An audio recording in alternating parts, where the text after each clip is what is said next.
Our guest this afternoon, our speaker, Heidi Beirich, will have much to say on this. She is from the Southern Poverty Law Center, and she heads the SPLC's intelligence project. When you go online, you can have access to the intelligence report. No organization has done more to bring the facts to the public and to confront those who would promote hate and to account for their views.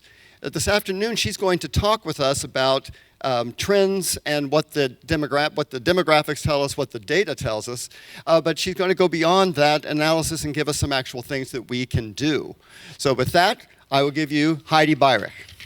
So I'm going to talk about the work of the Southern Poverty Law Center, in particular the work that we do related to hate groups, which is the part of the law center that I actually manage, which is all the people who collect all the data for our hate map and those kinds of things. But before I start talking about that, and I'm hoping my slideshow is going to come up here in a second, I'll tell you just a little bit about myself. I've been at the law center for 16 years. I have a PhD in political science, and I studied extremist groups as a college student and later. And I came to the law center as an intern, thinking I'd be there for 1 year. And I became so addicted to the work that, I've been here the whole time and done basically every job that was available in the area that I'm doing. So let me give you just a little background about the law center. Do a lot of people know about SPLC? Is it like, oh, okay, great. Then I'm going to get good questions later. So this is the monument that Maya Lin, the woman who designed the Vietnam Memorial in DC, did for us. It sits across the street from our building where we have a Civil Rights Memorial Center. And it's a monument to people who died in the battle for voting rights in the South. Their names are actually inscribed on this fountain. And there's obviously a quote from Martin Luther King that's sort of the motto that guides the work of the Southern Poverty Law Center. Our hope is that one day, indeed, justice will roll down like waters and righteousness like a mighty stream. And the things I'm going to talk to you about today are really about what we need to work on, where we haven't achieved those things. If you haven't visited the Law Center, the back of our window actually looks over Dexter Memorial Baptist Church, which is where Martin Luther King led the bus boycott from, and the Voting Rights March, and all these things happened right there in the street. In fact, that's our Capitol, just in the back where George Wallace said those famous words about, segregation forever. So we're like very steeped in the history of the South and the civil rights movement, and it's very motivating for us. So the first story I'm going to tell you about is the first case that we had, first lawsuit we had, where we sued a hate group, and it's really what started my department's work. This is Beulah May Donald. She's the mother of Michael Donald, a young black man who was lynched on the streets of Mobile in the early 80s. This is a picture of the lynching. I know it's very, very graphic, but this happened right in the downtown of a major city in the South. And when this happened, Morris Dees, our founder, had the idea that it wasn't enough just to have criminal prosecutions of groups like the Klan. The Ku Klux Klan had been on a reign of terror going all the way back to the 1960s and 50s. And in fact, the Klan group that lynched Michael Donald is the same Klan group, the United Klans of America, that blew up the 16th Street Baptist Church. So they've been reigning terror on the South for a very, very long time. And Morris decided that there had to be a way to put a stop to this. And so he came up with a really brilliant idea to start suing these groups in civil court to bankrupt them. And this is our first case. We've had several since. This is actually the filings. You can see that it's for Beulah May Donald and against the United Klans of America. At the time that the lawsuit was filed in 1981, the Klan owned this building. So at this time, this is when I was a relatively young teenager, the Klan actually had buildings in parts of the South, just like the Elks Club or something would have it. Of course, those days, thank God, are long gone. But it was really an astounding thing. And what Morris wanted to do is he knew the Klan didn't have millions of dollars to give to Beulah May Donald, but he could at least take that building. And that's what he did. So this was our first case and our first big award in a case against a hate group. There have been several since. You can see Morris there as a much younger man on the left, and our current president of the center, Richard Cohen, is here in his 20s on the right. So that's really how the department that I work in got its start. We bought Ms. Donald her first home, so that was very exciting. And then we had several other cases. This is a picture of our suit in the Christian Knights case, which was a huge Klan case in the 1990s. And more recently, our suit against the Aryan Nations in Idaho. Now, what's important about that first lawsuit against the United Klans is as Morris was involved in the discovery phase and as he was doing the research into the case to figure out what should be done, what he realized is that there were Klan groups operating all across the South, and there was nobody out there who was collecting information on where those groups were or what they were up to. And the reason for this is that the FBI did some things that they shouldn't have done in the 1960s. They spied on, yes, people laugh, they spied on John Lennon, they spied on Martin Luther King and others, and they ran COINTELPRO and all these things. And so as a result of that, rules were passed after the church committee hearings that basically said the FBI cannot collect information on people and throw it into files. We don't want a J. Edgar Hoover-like situation anymore. That was a good thing. We don't need the FBI doing that. But the downside of that is nobody knew how many of these groups were actually operating across the United States.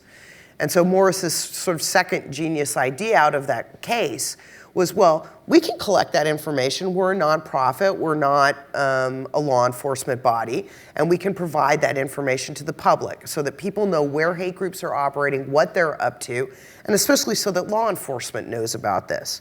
So those are really the origins of the department that I run. So I'm going to talk a little bit about what's been happening in the United States and what that data looks like in recent years. So we put out this hate map. It's on our website at splcenter.org. Everybody can look at it when you want. You can zoom in on states and look at exactly what's happening in various parts of the country. But this is the part that's important. When I came to the center, down there at 602 hate groups, that was the highest number that the Law Center had ever seen in terms of collecting information on these groups. And if you go back into the 1990s, what you see are the hate group numbers bounced around a lot in like 400 to 500, up and down, up and down, up and down. But starting that year, something changed, and changed rapidly. And then every year since I've been there until right now, the number of groups basically exploded. We've just, the 784 number is a number we haven't released to the public yet. It's the first real drop in the number of hate groups we've seen in almost 15 years. And this trend line, of course, is very worrisome. These organizations represent a backlash to multiracial democracy and the changes that we have in this country. And that year in 2000 was the year that the US Census came out and said that by 2042, whites are going to be a minority in this country. In other words, there'll be no majority population. And if you're a hate group, you know, if you believe in white supremacy and you believe whites should rule everything, that's a wake-up call. And what they did is they started to organize very, very quickly. And that's how these numbers went up so fast. So let me talk a little bit about what we list as a hate group.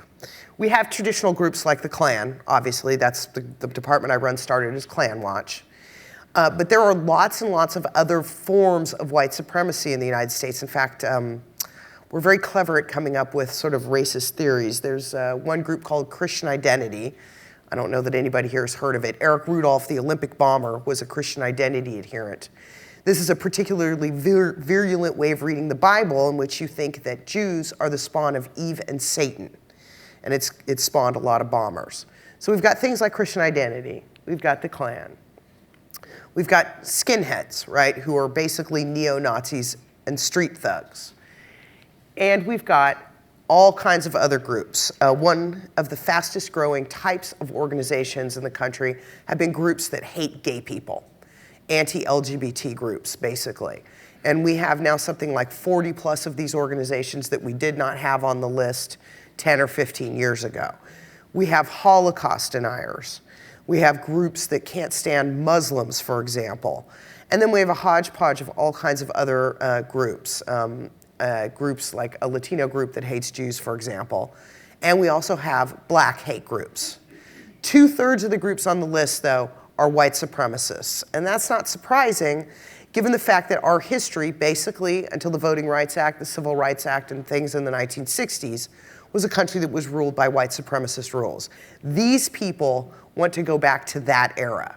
They are literally living in the past to this day. So, Florida. Florida has 58 hate groups. That's in 2013.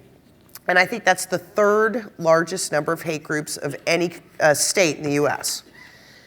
But that is largely not something specific to Florida, but it's the result of the fact that Florida has a lot of people in it. Where there are people, there are hate groups. So California, New York, and Florida tend to have the most hate groups.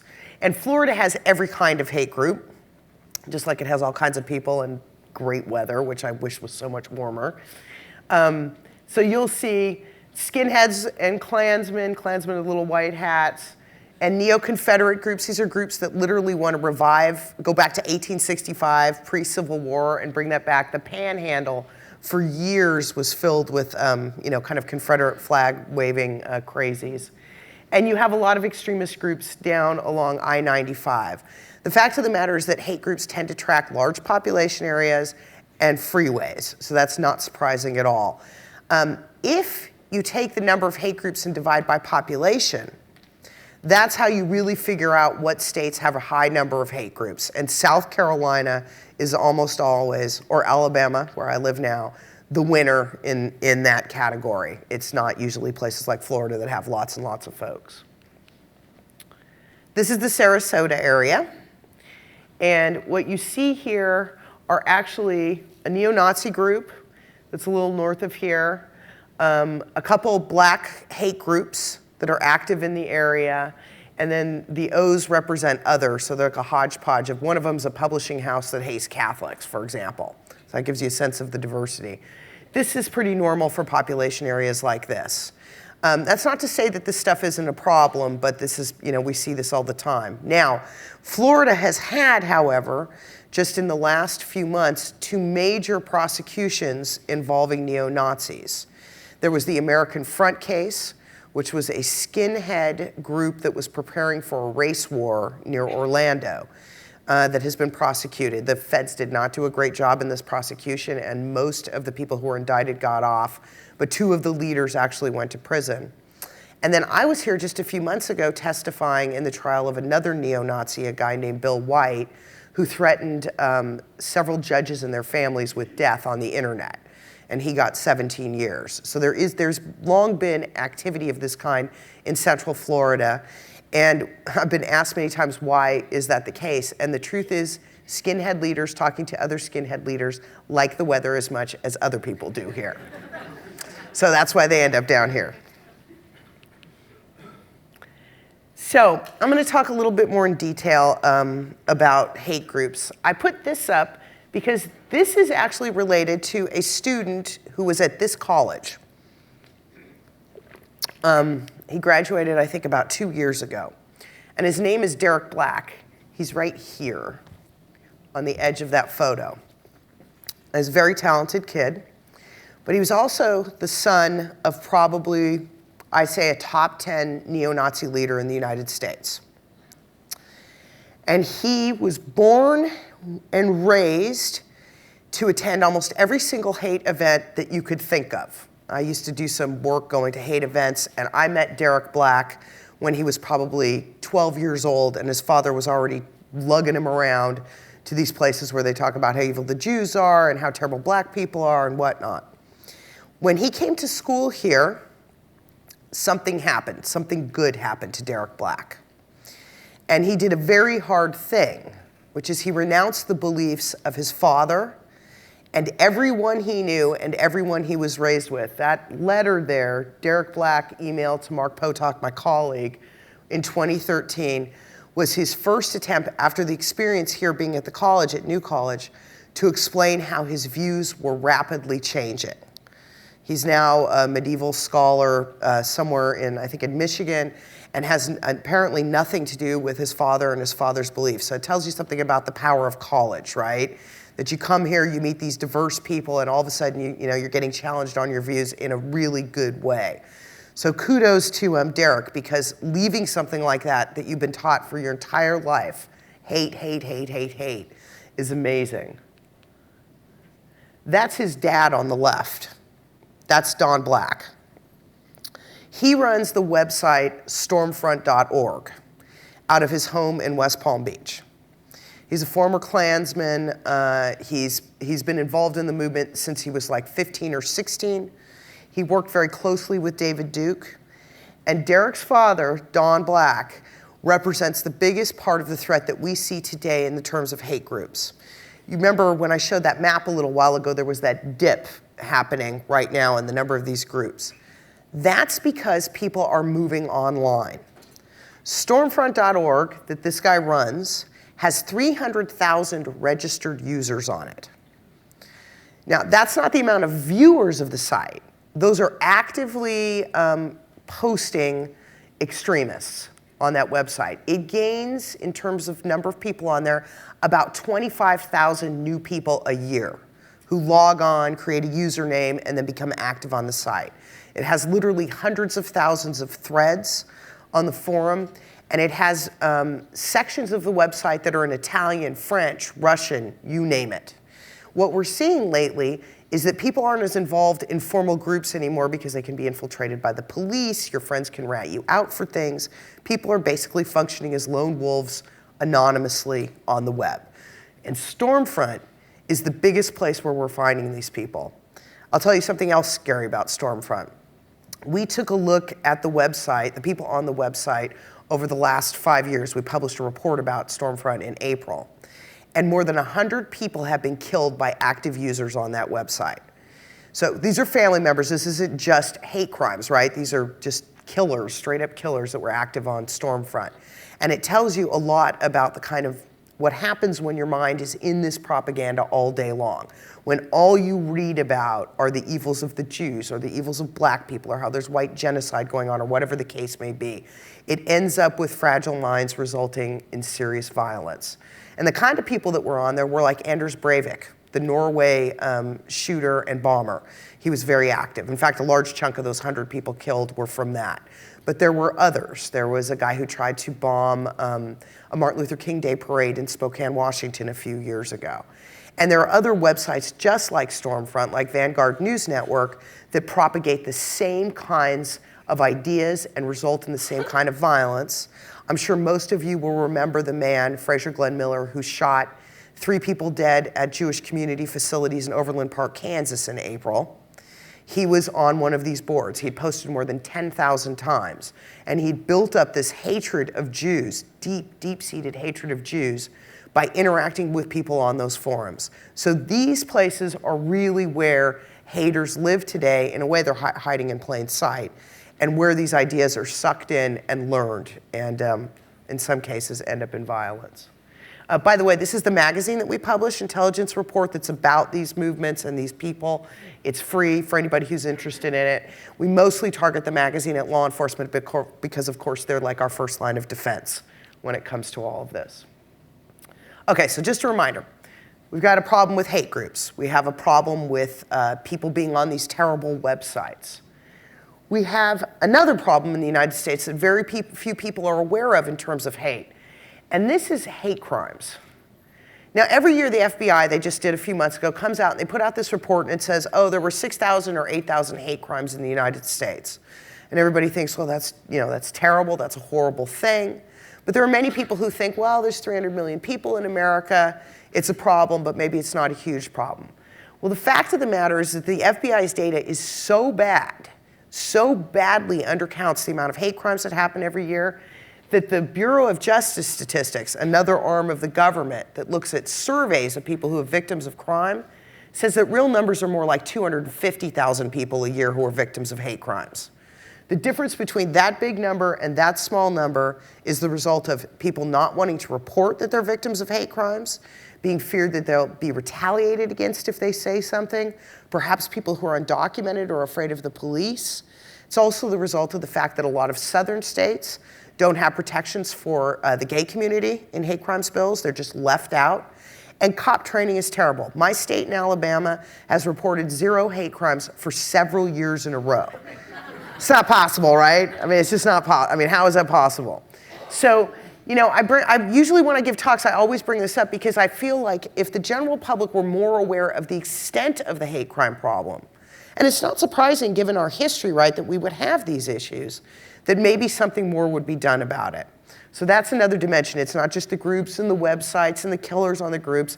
It's that a lot of people are facing random violence because they're Latino or because they're Jewish or because, you know, whatever the case might be. And they're being attacked just for that reason. And we have to keep in mind, if you're attacked for that, you know, this makes a whole community afraid. It's not the same as if I'm just robbed going down the street. If I'm attacked because I'm Jewish, that makes all Jews in that area feel afraid, or because I'm black. And so hate crimes have a particular sort of insidious nature to them. Okay, so what's driving up the number of hate groups in the United States? This is what we spend most of our time trying to figure out. And the main thing is what I referred to earlier about the census. It's this changing population that we're having in the United States. This country is becoming a multi-ethnic democracy. In 1970, the white population was 83%, and the people of color represented 17.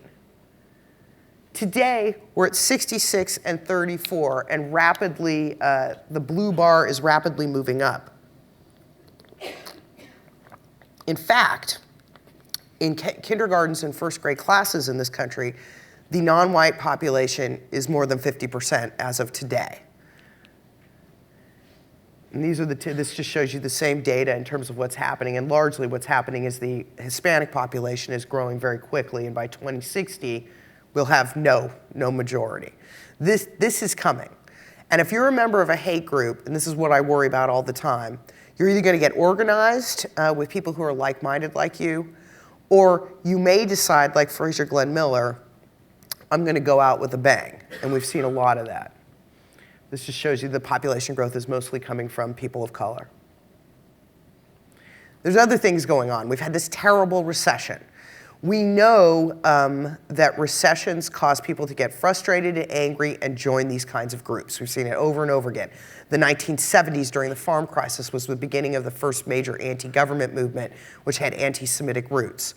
Early years of Bill Clinton's presidency, people flocked to these kinds of organizations as well. There was a severe recession out west. And then we've had, you know, the big nightmarish recession we've just been in.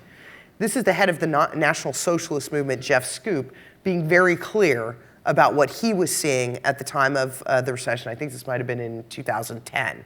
And just the idea that when people are hurting, they come to me, they come to Nazis in this case, and they look for answers. They really come to every sector of these movements when things are bad. There's our president. Nothing scared the white supremacist movement more than the election of this guy, right? You know, a black guy in the White House, what? What is going on? We saw that night that Stormfront website that I talked about a minute ago crash, as well as several other websites, hate websites. Yeah, it was a shock to all these people. They couldn't even imagine it, that this could happen, and a horror, but it was also a rallying cry, right? I mean, if you needed proof that something had gone very, very wrong in America, if you're a white supremacist, Obama was the proof. So what we saw immediately after the 2008 election was actually kind of scary. I mean, for the most part, the message of the election was a positive one, right? 40 million Americans had crossed racial lines to vote for Obama. You know, whatever side you might be on politically, that was a phenomenal thing. And it was seen as an amazing thing that an African American could make it to the White House.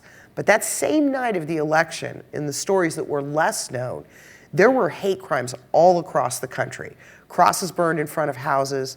In one case, which I find the most horrifying, the day after the election, fourth graders were singing on a bus in Idaho, "Assassinate Obama."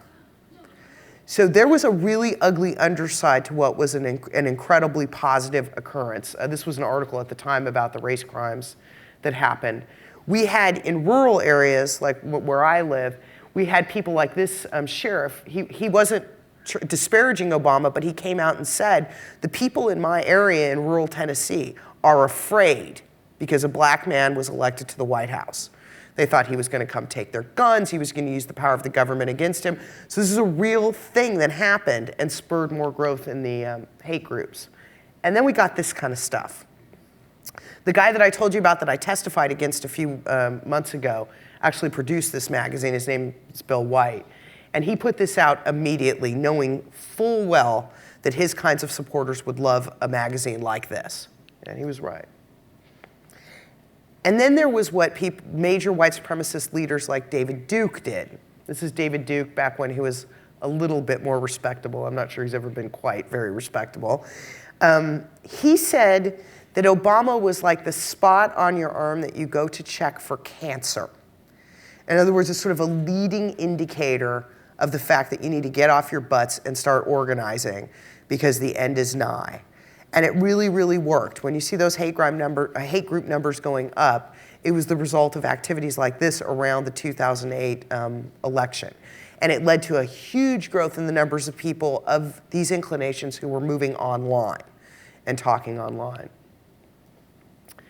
And then came the violence. I'm not sure how many plots to assassinate Obama there have been now by white supremacist types. I do know that the Secret Service had to put protection on Obama earlier than any candidate in the history of the service, and that there are at least 2 major plots to kill him, assassinate him, before the election. I think there might have been one the night of the election. This was another example of what was happening at the time. And that was all because Obama is a black man, and they just could not stomach the idea of him being there. And in fact, the minute Obama came into office, I'll talk about that a little bit more in a minute, we saw a rise in domestic terrorism to heights that we haven't seen. I know it sounds weird I'm saying this. Most people don't realize that this is happening because it's been very quietly reported, and of course, there's a great concern for jihadi violence and things like that. But there has been a ton of domestic terrorism over the last few years. Most of it has come from these folks, the militias. You guys will probably remember the 1990s when Clinton was in office, and these paramilitary organizations seemed to come out of the ether, out of nowhere, and start organizing themselves. If you look at 2000, you'll see there were 194 of these extreme anti-government groups. Under the Clinton administration, we got to 858 of them. That was the year of the Oklahoma City bombing, which of course was the cascade of violence that came out of this movement. What happens with these militias is that when Democrats are in power, this goes all the way back to Jimmy Carter, the anti-government parts of our society become enraged and fearful and organized, and they pop up and they develop. That happened under Carter with this organization called the Posse Comitatus, which was a very anti-Semitic movement as well. Then when Clinton came into office in '92, militias took off, reached all the way to 858 groups. Oklahoma City happened. And then there was a crackdown, obviously, on these types of organizations for gun issues and whatnot. So 2000 marks George Bush in office. You see we have almost no activity from these extreme anti-government sectors. And when I mean extreme, I'm not talking about people who want lower taxes or smaller government. This is not like a Republican or a conservative thing. I'm talking about people who believe in conspiracies like the idea that Obama is working to put people with right-wing views into FEMA concentration camps. Or the United Nations is running Obama in a plot to take all your guns away. Or Obama's a secret Muslim and he's working with God knows what to destroy America. These are the kinds of people I'm talking about. It's not about conservatives. You see, under the Bush era, there were very few of these groups. In fact, I proposed in 2007, and thank God we didn't do this, that we stop counting them because it seemed they had become so irrelevant. That would have been a mistake because the minute Obama was elected, up they went. Now, the domestic terrorism that I was talking about a second ago has led to somewhat of a drop in these groups because a lot of them have been rounded up and arrested for various activities. I'll talk about that in a minute. That's why the numbers are dropping. So this is just a reminder, McVeigh was sort of the original militia scary guy. And before 9/11, of course, this was the biggest domestic terrorist attack that ever happened in the United States, the Oklahoma City bombing, where more than 180 people died. It was a devastating, scary, scary thing. The other thing that's happened, besides that huge growth in the anti-government groups, is we have an entire other movement of potential cop killers called sovereign citizens who have come out of nowhere. They were around in the 90s, disappeared, now they're back. These are people, we estimate 300,000 or so of them, who believe that the government has no power or authority over them at all. So they don't have driver's licenses, they don't have tags on their cars, they don't have social security cards. And when cops pull them over for minor infractions, some of them have gotten violent. I think 15 or 16 cops have died in the last maybe 7 or 8 years from people who believe this ideology and see local law enforcement as the enemy, or really any kind of law enforcement, including federal law enforcement, as the enemy. So this is a whole different thing than the groups I just showed you, the whole other movement that also exists right now. Okay, so to the final point about what's scary about this backlash of the changes in our society. It's not just that hate groups are on the rise, anti-government groups are on the rise. These are all troubling, that the internet is becoming a haven and a way to propagandize that didn't exist in the 1990s when you had to send out faxes or publications. The other thing that's happening is that we've seen the rise of something called lone wolf terrorism. Lone wolf terrorism is where somebody is not part of like a terror cell and a group and then goes on some kind of a rampage. Lone wolf terrorism, the theory, actually, of either leaderless resistance or lone wolf terrorism was written by a Klan leader named Louis Beam. Al-Qaeda, Osama bin Laden learned about this idea from an American Klan leader, actually, in an essay called Leaderless Resistance. And the idea is, you don't want to be in a group that can be infiltrated by the FBI. You don't want to be involved in anything when anybody can find out what you're going to do. If you want to go fight for the revolution and make this a pure white country, just go get some guns and start killing people. And don't tell anybody. And we just did a study of the last, since 2009, and there have been 65 of those kinds of acts in that time period in the United States. A lot of them were plots that were broken up. Some were things that actually happened. That includes jihadi terrorism, right? Radical Islamic terrorism that was committed by domestic folks, people born and raised here and doing their actions in the United States. These are just some pictures to remind people of the kinds of things we've seen. This is from the Holocaust Memorial Museum shooting in 2009 in Washington, D.C., where an 88-year-old neo-Nazi decided to go out in a blaze of glory. This is someone who wanted to, this is a skinhead from the Supreme White Alliance who wanted to assassinate Obama. I already mentioned this. There was a guy who had left a backpack bomb at a Martin Luther King Day parade in Spokane, Washington not that long ago. And he would have killed over 100 people if they hadn't have found the device beforehand. His name was Kevin Harpham, and he was active on neo-Nazi forums. There's a guy who flew a plane into an IRS building in Austin, Texas. He was enraged at the government, and lucky for us, he was a terrible pilot, because didn't make it. But it just shows you the dimensions of what could happen. There are hundreds of people working in this building, and this guy who decides he doesn't want to pay taxes and the government is evil gets up one day and decides to do something like that. And it goes on. This, of course, is a picture of the neo-Nazi skinhead guy who was involved in hate music, who shot a bunch of people at a Sikh Temple in Oak Creek, Wisconsin, a couple of years ago. He had been involved in the movement since he was in his early 20s. He'd been in several bands, and this is what happens to some people. This is what I meant about fragile minds. That you can get to the point where you're so enraged, you read so much propaganda about what all these terrible people are doing to you, and at some point you sort of snap. The guy who shot up those Jewish facilities in Kansas went through the same kind of thing. Militia members arrested. The point of all this is to say that we're living, at the same time that we're living in a really positive era, right, where a Derek Black, someone who's grown up in the hate movement his entire life, can come to a place like New College and realize the errors of his ways and become part of our multi-ethnic society. We have that going on. We have the election of the first black president, but we have a real backlash in this country to these changes. And it's a serious problem. And at the Southern Poverty Law Center, or at least in my part of the Southern Poverty Law Center, where we spend all day long looking at bad guys, we worry all the time about what this means as demographic change moves forward. How much emphasis is the government putting on fighting this kind of domestic terrorism? How much do they know about them, right? How do we protect the public from these folks? Because they're not going to go away, and we're going to have more of this. And we're still trying to do things like find lawsuits to break down these groups and other things, but it's much harder for us when people are working anonymously on websites, stewing in this propaganda. They don't own anything. They're not part of a group. They're not connected to anything. They're lone wolves in essence. That is a much harder thing for us to track, and it requires things like data analysis of forums. It's just a different universe of problems. So I'm just going to talk a little bit about what can be done.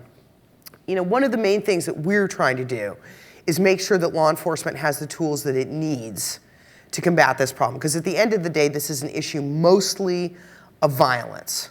So we need to do, these are videos that we provide cops about different issues having to do with the hate movement, skinheads, Aryan prison gangs. We also do a lot of law enforcement training. We are trying to work as much as we can in a huge coalition that includes also groups like the Anti-Defamation League to try to get reforms to the hate crime system, to fix that data problem between what the FBI reports and what's actually happening, to get cops trained and so on and so forth. So a lot of this is a law enforcement effort.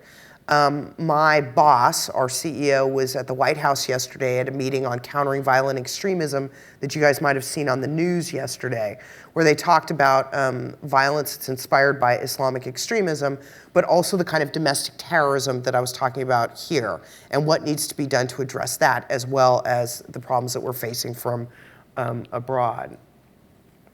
It's going to sound maybe a little bit corny when you look at all this, but at the end of the day, and maybe Derek Black is a real symbol of this, the thing that's going to help us is education.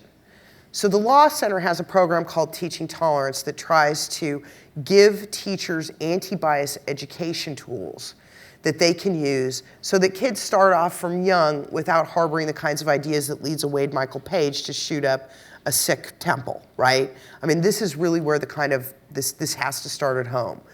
And the problem in the kind of hardcore hate sectors is sometimes people aren't like Derek Black and they get to go to college to kind of get pulled out of racist thinking. It's really in the schools where that happens. And so it's critically important that we get kids early and they get exposed to these ideas. So, any kind of education that's related to tolerance, acceptance, building empathy, that is really, really important. That's one of the main things that we're doing. A really simple thing that people don't think about that often is, getting informed, like you all are doing here, which is really, really important. So you just know that this is happening, but also just speaking up. People often ask me, like, what can I do? What can I do? These problems are so huge. What can I do? And I've said over and over again, as long as you're not in a dangerous situation, if you hear some kind of bigoted statement of some sort and you simply stand up to that, that is an extremely powerful thing. I mean, it's very powerful. Chances are that bigoted person is not going to say that thing again. And you're standing with the person who is the victim of that kind of talk, right? Whether it's a victim of a hate crime or victim of just nasty speech. That kind of stuff is extremely powerful. And, and that really is between the kids and people like us standing up and saying no to this is really the answer to these problems. So, I am willing to take questions. Thanks.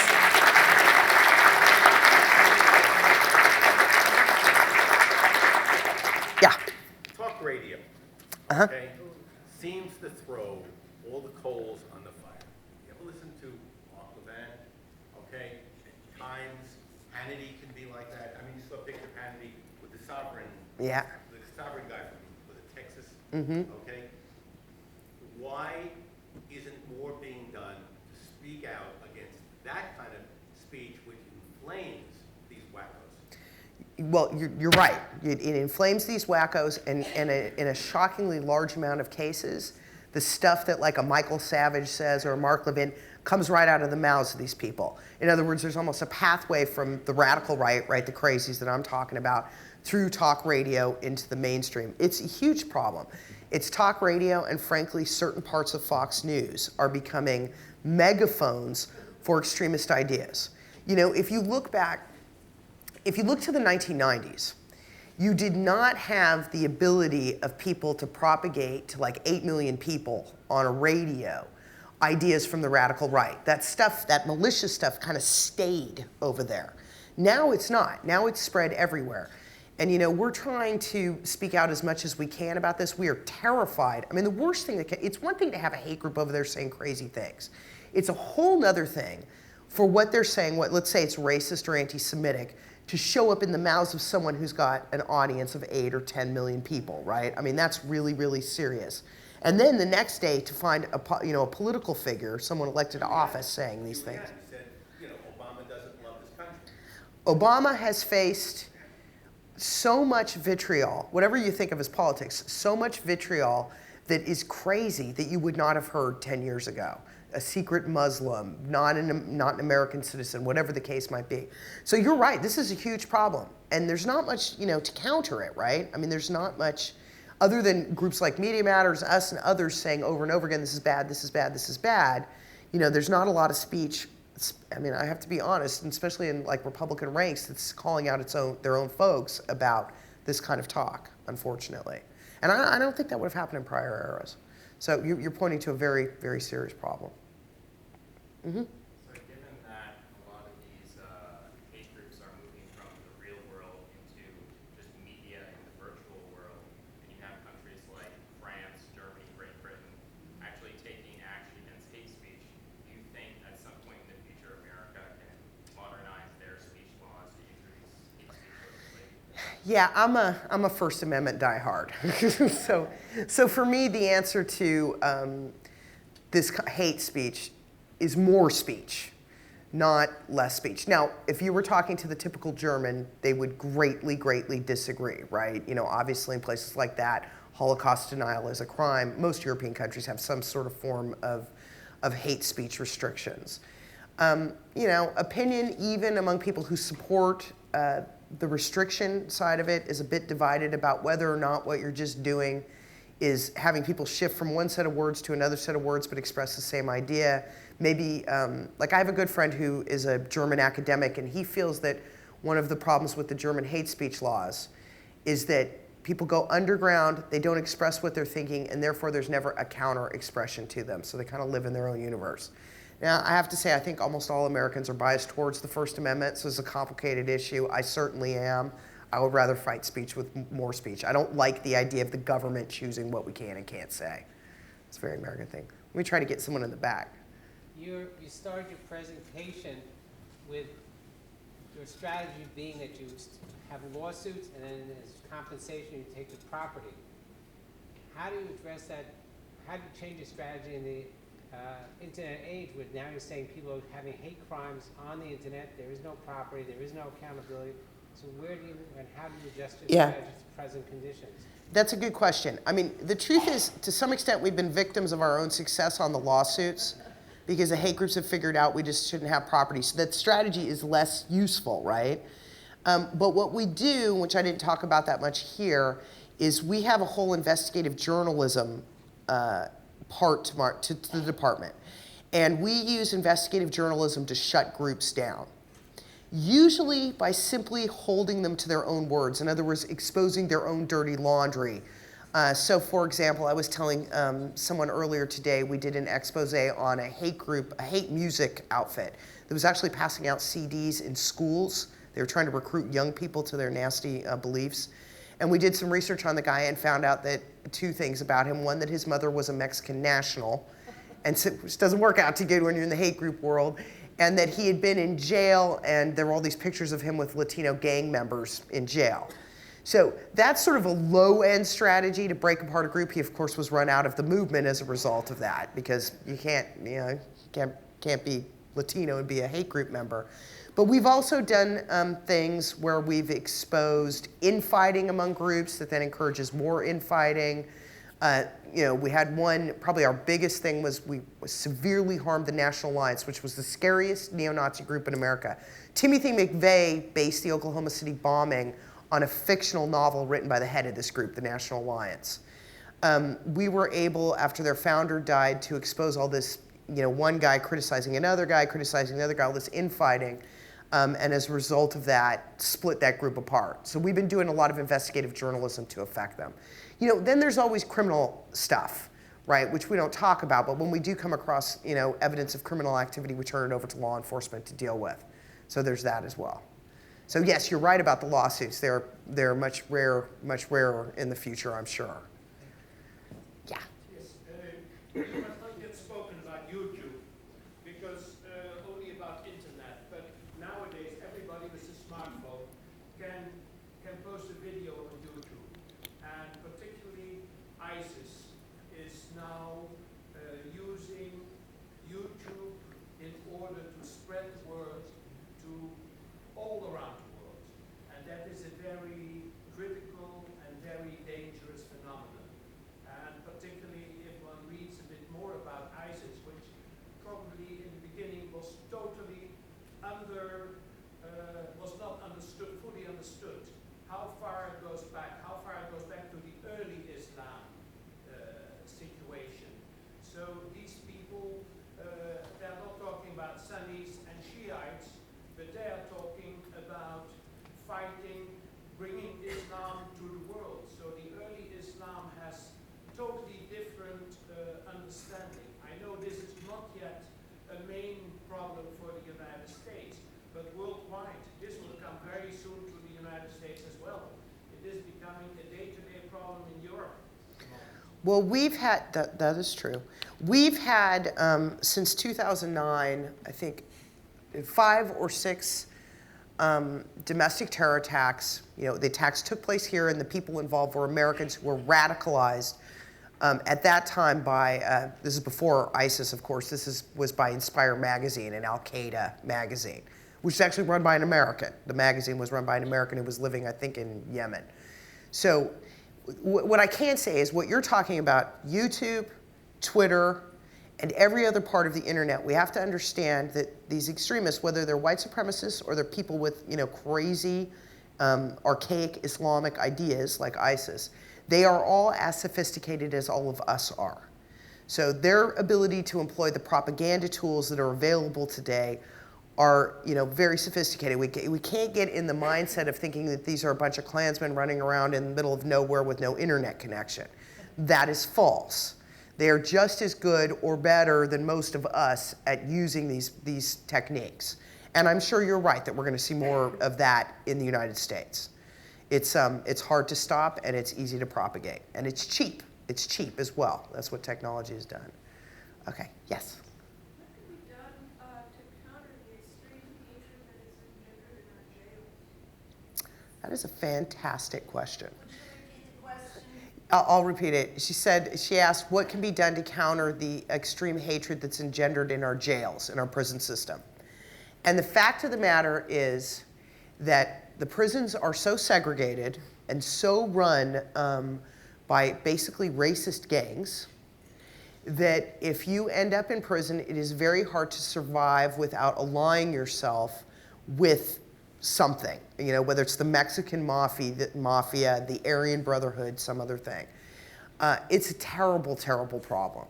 And there doesn't seem to be much talking about a solution at all. Law enforcement, Department of Corrections people are, of course, concerned about the violence that comes out of these gangs, especially against prison guards.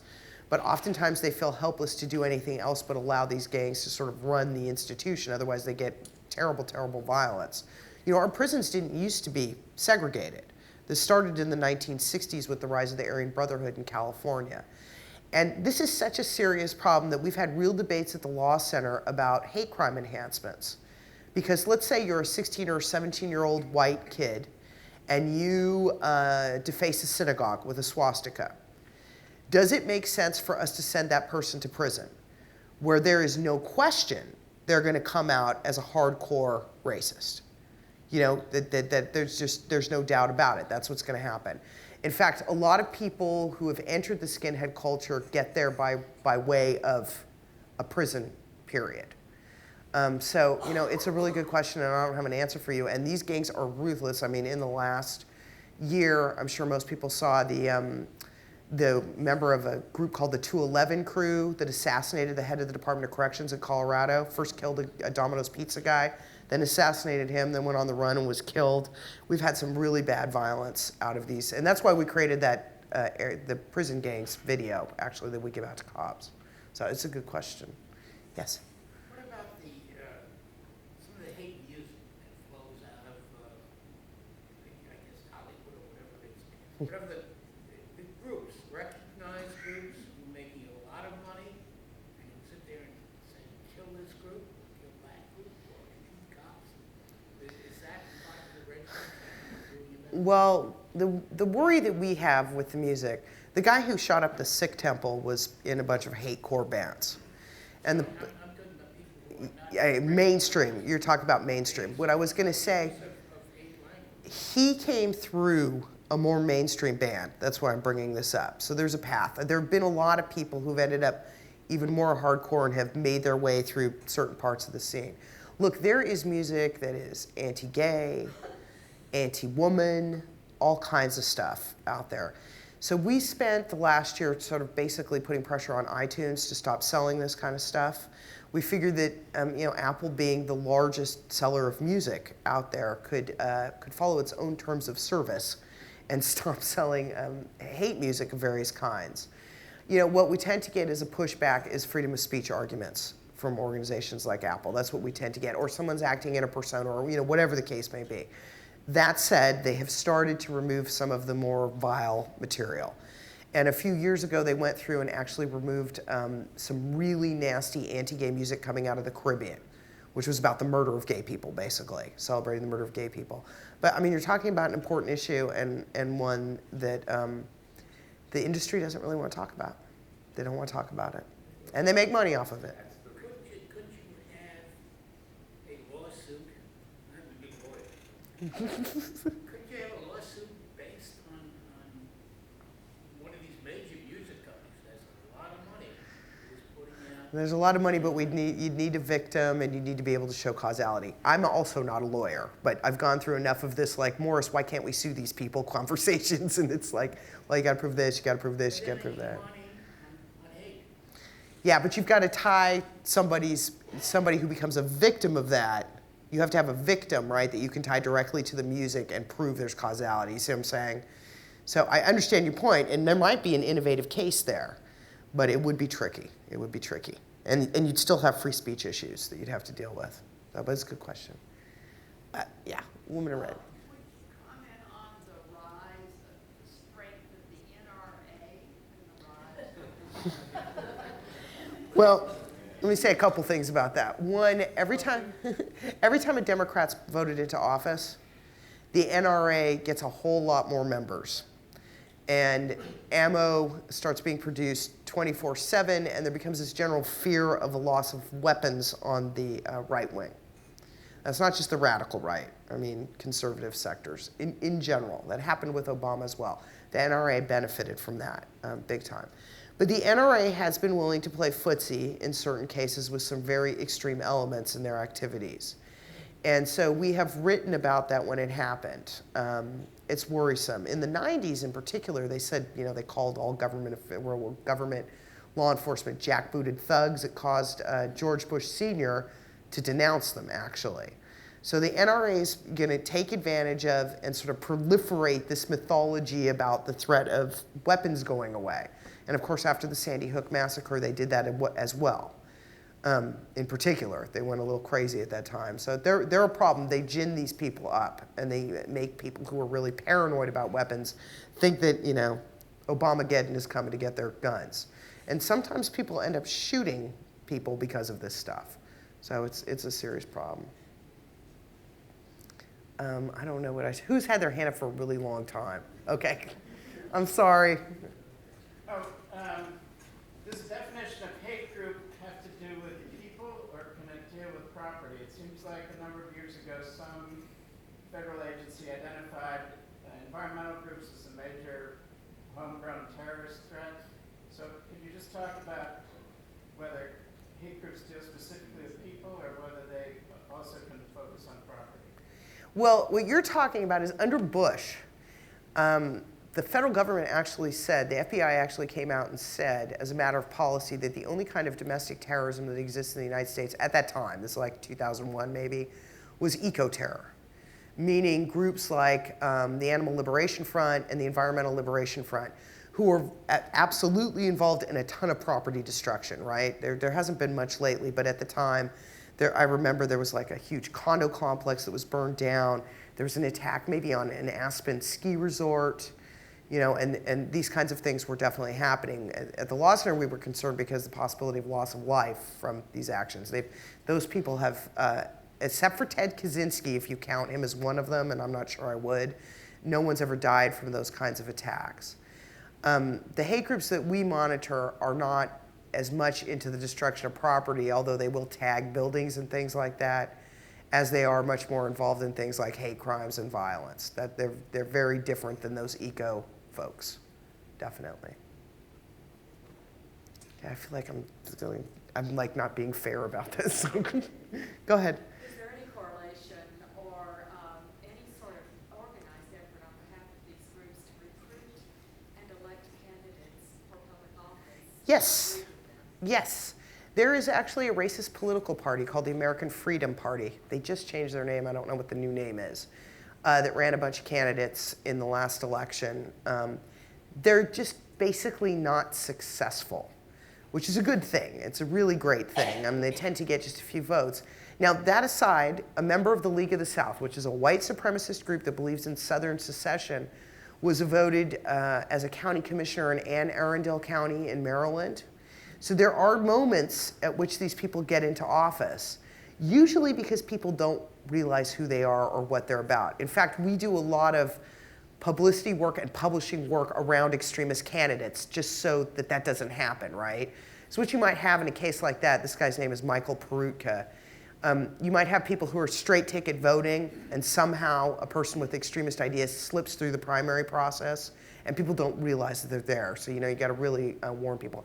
But for the most part, because we have a first past the post system, that's not what happens in the United States. Now, in European countries, you get this because you've got parliamentary democracies and small parties with radical ideas can get into power. But it tends not to happen here. Okay, I need to go this way, I know that. Yeah? Hate to me seems to be a spiritual or a religious problem. And I wonder where our spiritual community is, our religious leaders and institutions are on this issue. Well, most white supremacists in the United States are not religious. Or they believe strange, well, maybe strange is unfair, religions like Odinism, kind of pre-Christian religions, or twisted religions like Christian identity. For the most part, the faith community in this country, whether it be you know, people who are Jewish, Muslim, whatever, most of them, you know, work hard against this kind of stuff and work in interfaith coalitions against hate and that kind of thing. I mean, that's mostly what I've seen, and take them on directly. There's even a bunch of anti-Semitic Catholics that we list as hate groups that have basically been excommunicated by the Vatican that Catholic dioceses in this country and Catholic leaders have denounced specifically. So what I've seen mostly from the faith community is wonderful things on this front. Really not good things on this front. Yes? Can I ask two questions? I suppose. One is, how do you finance your operations, which sound quite extensive?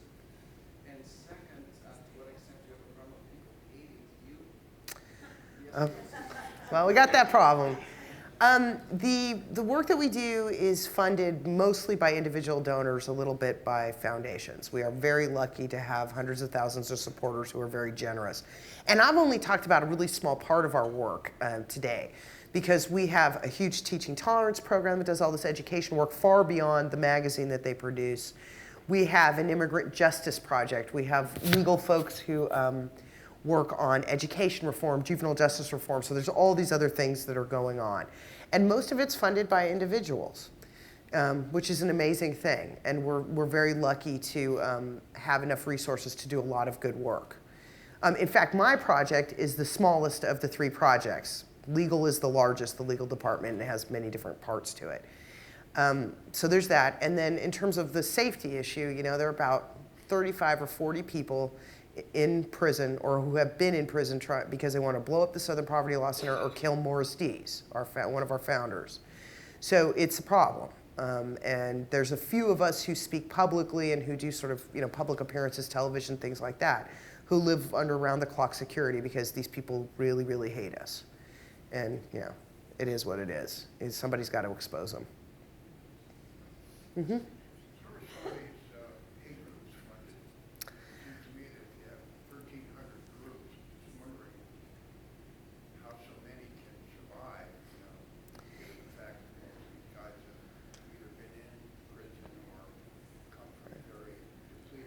Well, it depends. Some of them don't run on anything. They're like shoestring skinhead operations. There are a shocking number of wealthy people who give money to these groups. And it's only when you start getting into it that you realize that there are people who are like judges and lawyers, wealthy farmers. There's a particular wealthy farmer who's given a lot of money to neo-Nazi organizations. So they do have resources. The National Alliance, when it was really pumping back in the late 90s and early 2000s, had like the equivalent of a planned giving program. People would, I'm serious, people would leave money in their wills. We're involved in a lawsuit this year to stop the transfer of a substantial bequest from a Canadian to that organization. I'm not sure the bequest was maybe $500,000. So they have access to some money. There's some other things going on. Some hate groups got involved in the Amazon Affiliates program, which is a program that I've been working with Amazon to stop hate groups from using, where if you put a link on your website, so you've got like your hate website and you're selling whatever white nationalist stuff, you put a link on there and you drive people who are coming to your website to Amazon, if they clicked on that link, anything they buy on Amazon, I don't care what it is, milk, shoes, books, they got a 7% to 10% cut.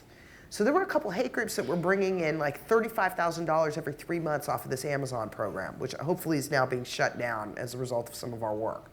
So it depends. It's wrong to think that they have no money, but it depends on which kind of groups you're looking at, how much money they have. Mm-hmm. Is there any way to trace NRA contributions?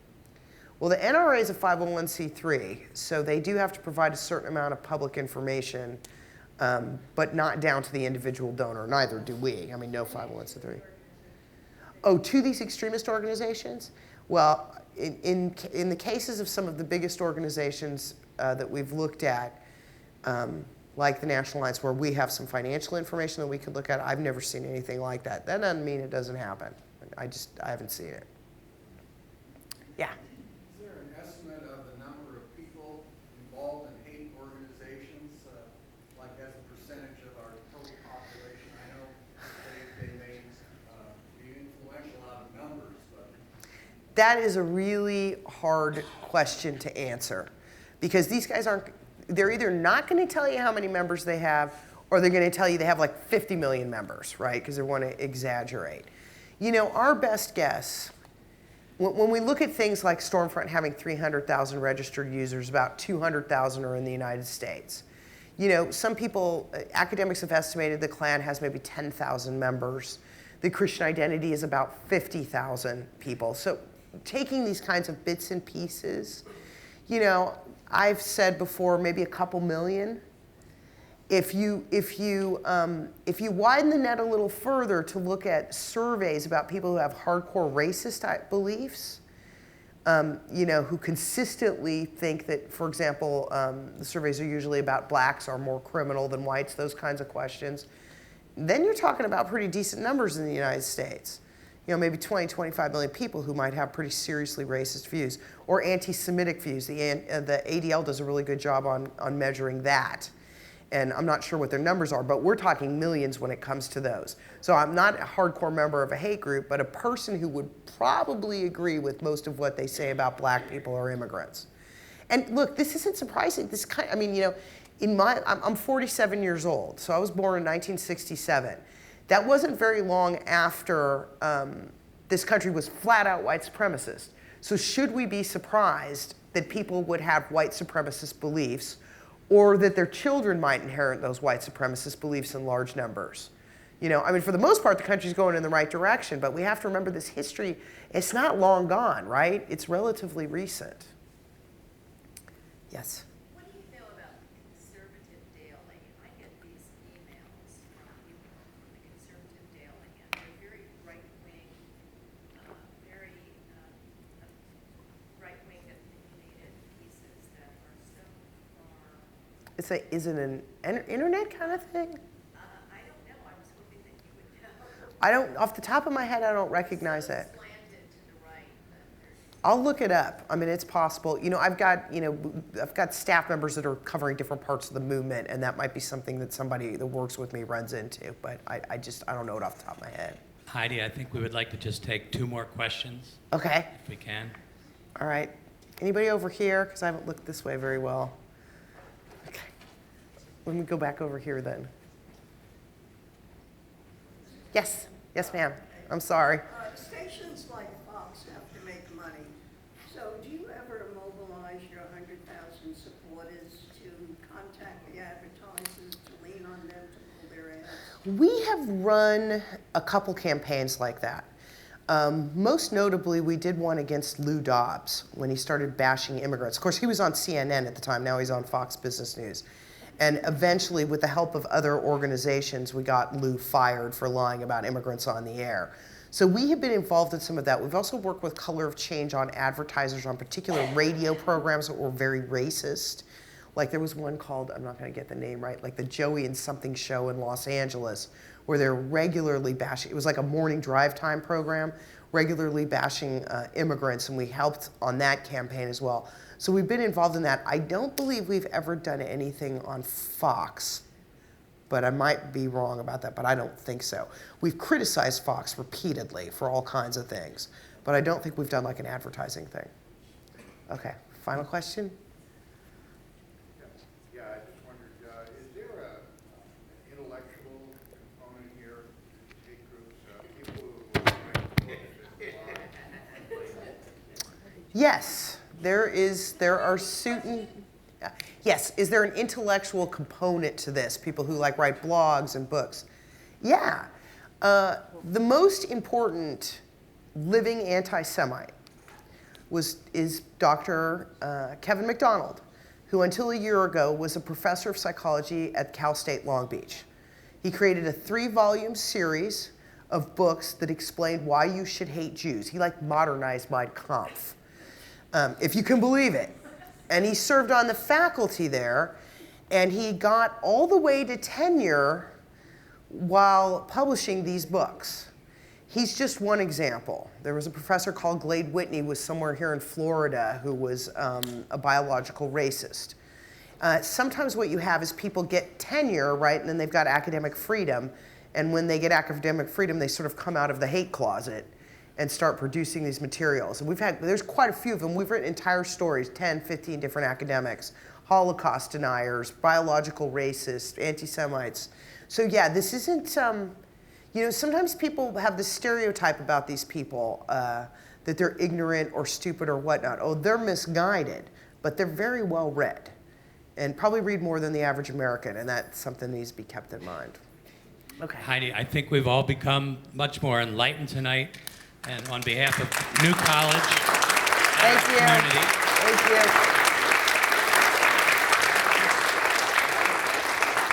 on behalf of New College and our community gathered here tonight, we thank you for sharing tonight and for the work that you do.